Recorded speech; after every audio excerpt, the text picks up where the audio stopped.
Hi guys, I'm just going to explain this once because I really did not mean to confuse people. Where I foster at, you are only required like a 2-week minimum. And as I previously stated, I literally applied to foster, did the orientation, all that stuff so long ago, but on my schedule, I never saw 2 weeks that I had open. And the second I did, it literally was on a flight home and I was like, oh, give me a dog. I actually had 3 weeks and I was like, you know what, I'll get him adopted quick. But by me having, any dog in my home helps. It's a rescue. It's not like a kill shelter or anything. So they rescue them from bad hoarding situations. Every single situation is different. Or other shelters like in different parts of Tennessee bring them to Wags and Walks. They're very loved on, but they're always trying to find fosters. And by me fostering one, they're able to go, save another one from a different situation and then bring them there and then find that one a foster. Like, that's how it works. Now that I've been approved to foster, even though I don't have one in my care right now, I can always, when there's a situation like Pepe where I was going out of town, I asked them, what do they think is best for me to do? Y'all, I paid for all his food, which to foster, you don't need to do that. They, supply all that. But I was just there's no need for that. I'm able to. Went and took him to get grooming. I bought him a shit ton of bones and toys. I spoiled that thing rotten. But I told them okay, so I've had him for 3 weeks and I am going out of town and then I will be back for a little bit and then I'm leaving again for a big chunk of time.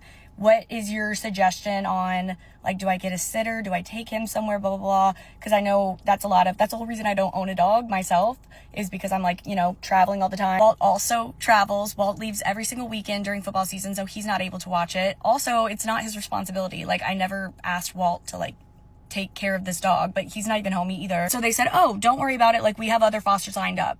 And so I met the new foster. She came and picked him up. It was her first time too with Pepe. Pepe was my first foster if you didn't know. She was like, I've been wanting to do this for so long. I had dogs growing up. I was like, that's literally the same as me. So this isn't confusing him, you guys, because the alternative would be him just sitting at, Wags, but they would find somewhere for him. They'd place him somewhere. They already saved him and his siblings from a bad situation. He would never go back there. He's never going back to a shelter.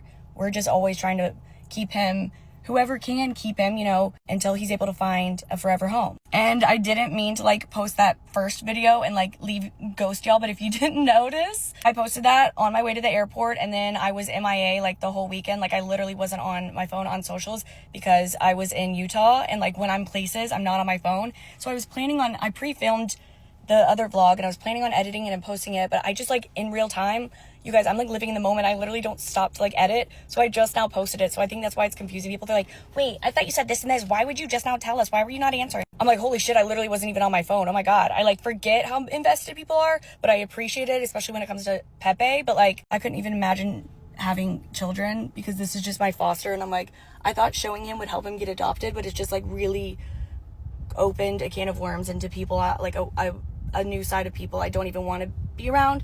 So the next, I do want to keep fostering, but the next one I've learned, I will post for it to get adopted, but I'm not going to share any, behind the scenes because I just can't fucking deal with people.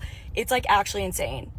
Obviously, if you know my character, I would never, return a dog. Sometimes they just need dogs moved out so quickly that they're just looking for someone who can, keep it for 2 weeks or 3 weeks until, a situation, that's how it works. So don't ever shit or shame on anybody who volunteers to foster. This is so dumb.